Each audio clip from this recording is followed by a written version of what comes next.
Welcome to part 2 of my interview with Aurora Colello. If you didn't get a chance to listen to part 1, which is episode 45, please do me a favor and listen there first. We talked about her journey discovering that she had the disease MS and how she went to battle, which is a very unique battle. She decided not to go the medication route, but to really heal herself with a different type of healthy lifestyle approach. So she changed how she ate. She changed how she exercised. She changed her mindset. Now, in this part of the interview, we're going to dive into really what I call Aurora getting her legs. And you'll understand when you hear she didn't just overcome MS, she slayed it. And she continues to slay it in a big way. Just to give you a little peek under the tent, she went from being somebody who never exercised in her life to someone who, put it this way, became a competitor. You'll just have to listen to the rest of the episode to see what I mean. Meet Aurora Colello.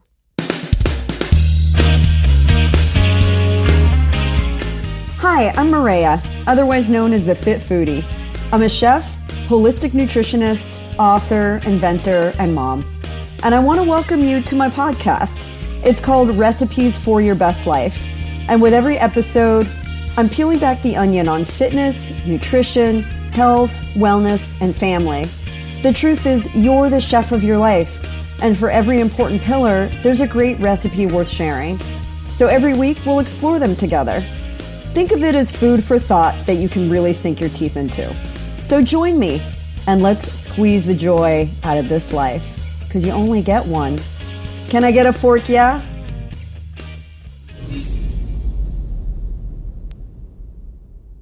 Aurora, so you experienced something pretty incredible. After your vision loss, it actually came back, and you said it came back even clearer than before. Can you just kind of explain what happened when literally you started seeing things in a different way? Yes. So as I talked about, my vision came back better than before after I was blind for 30 days.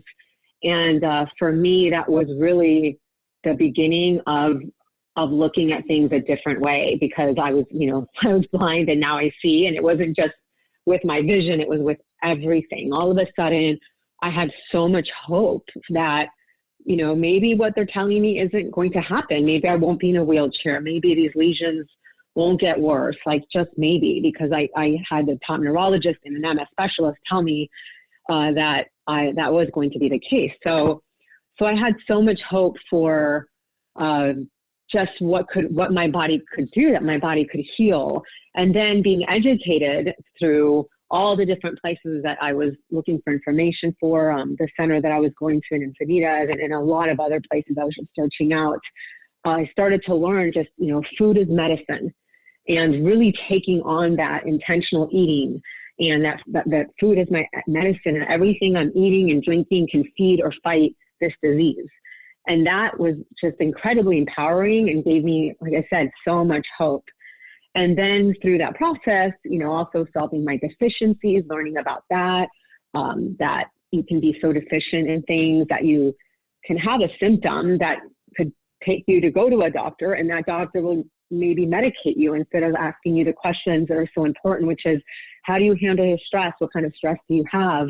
What is your lifestyle like? What's your diet like? What's your activity level like? And really getting to know you as a person to then give you the recommendations and seeing if, there's other things you can do that don't have to be a medication, that maybe you are deficient in something or you are stressed out, that can bring out so many different symptoms that do fit into a box of a lot of different diseases. And so yeah, you bring up something really important that I want to just kind of key into, is that modern medicine kind of treats the symptoms versus treating the disease, so to speak. So I was just speaking to a doctor on another podcast episode.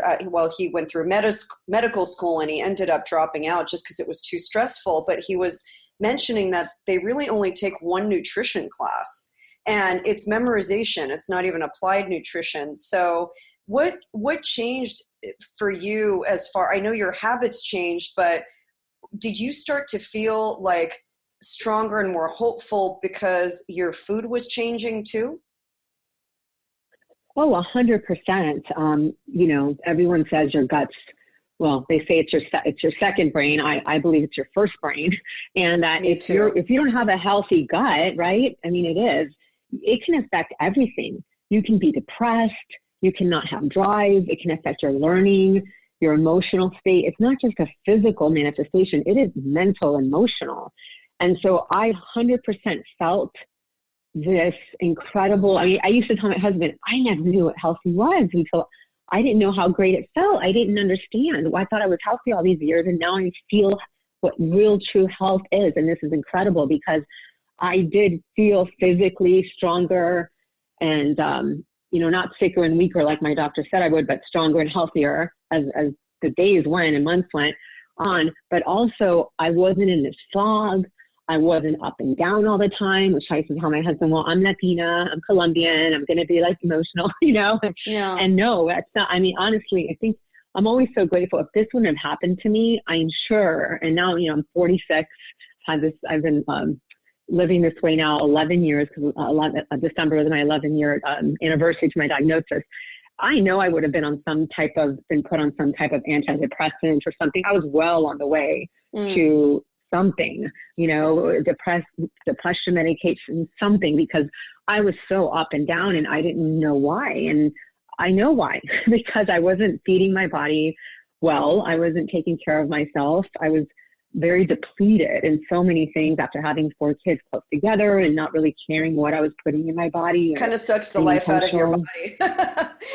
You know, it really don't does. realize, yeah. like, being pregnant, what it does. Like, it literally, you feed the baby first, so the nutrients go there. If you're not getting enough, you're left a shell, basically.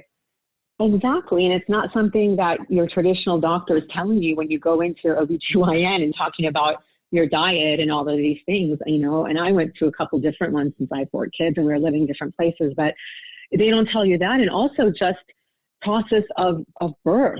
And then afterwards, the sleep deprivation, if you're nursing, what that's taking out of your body, which I did with all 4 of my kids. And then just the stress of having newborns, having other kids in life, the normal stresses that life brings, right? Yeah. And so so these are all things that I was learning about and realizing, wow, like I'm being taught what the root cause of this disease is. And all I have to do is fix it. And I looked at it that simple. And that Did you baffle your doctors? You must have baffled them. They must have just been like, what is happening? Like, did she just uncover something like that we have been trying to study and figure out for so long, and she's figuring it out, and she's not like, they must have just been perplexed.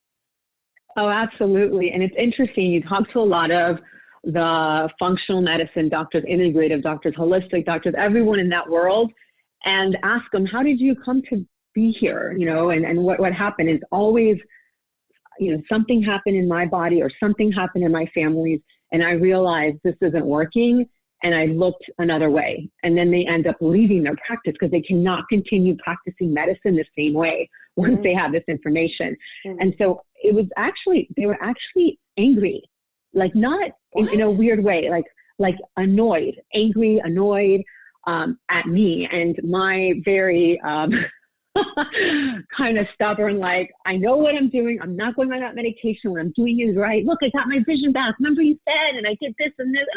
And I'm so excited and passionate about what's happened to me. And one of my doctors put his hand on his fist on his desk and said, I have been the top doctor for the past 30 years in San Diego. You're trying to tell me that you're going to eat your way out of this? Really? And another one, yes, very upset. Another one said to me, look, if you want to you do whatever you want, but if you want to take care of your kids in the future, you need to get on the medications right away.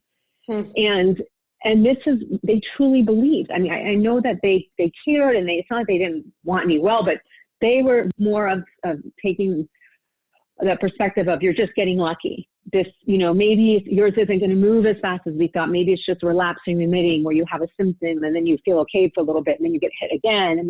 And this happens, you know, more and more as the disease progresses with many people. But I was so confident that what I was doing was working because of getting my vision back, but also after a year of doing this, finding a doctor online through a TED Talk. I saw someone had told me to look at a TED Talk with a doctor named Dr. Terry Walls, who had MS and was doing everything she knew as a doctor to do, taking the medications, everything. She was in a wheelchair. She was about to be bedridden. Wow. And she said, this again, going, okay, what I know, what I was taught isn't working. So I need to figure this out. And all she did was begin changing her diet. And now, after she speaks now and she has a TED Talk and it's amazing. But after like a few months, she was seeing patients with a cane, and then she was on a walker, and then she was riding her bike, and her healing happened quick.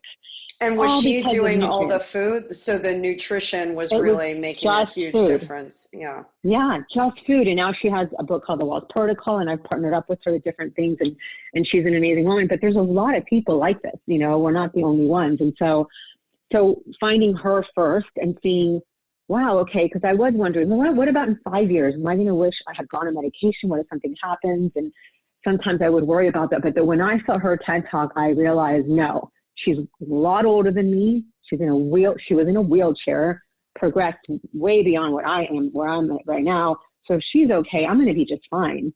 And I just stood very confident in that. And I just believe there's a whole mindset to healing, which could be another podcast, I'm sure.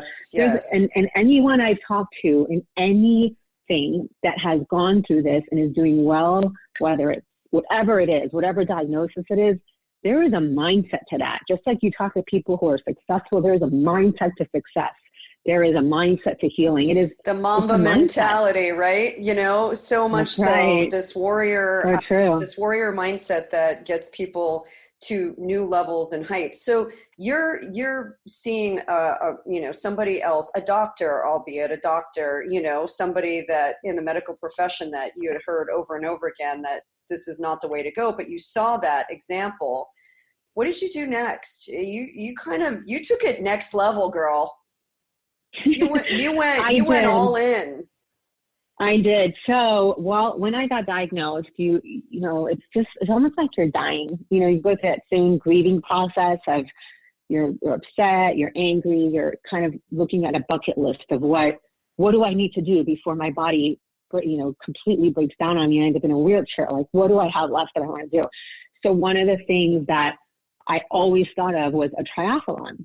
I had seen a triathlon when I was 19 years old in Kona. I was living in Northern Virginia at the time. Went to with my parents, and then when I graduated, I wanted to travel the world. But my parents were like, "No way, you're not backpacking it to Europe by yourself." And so I had been part of this Christian organization throughout the summers of my high school called YWAM, which stands for Youth with a Mission. So you could do all kinds of different relief work, volunteer work with them.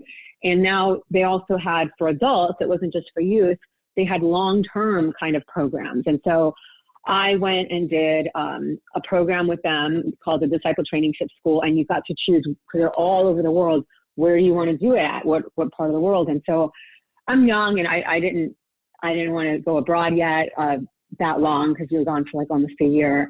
And so my dad loved going to Hawaii. He loved Hawaii, and we had gone there many times. And their main campus was in Kona.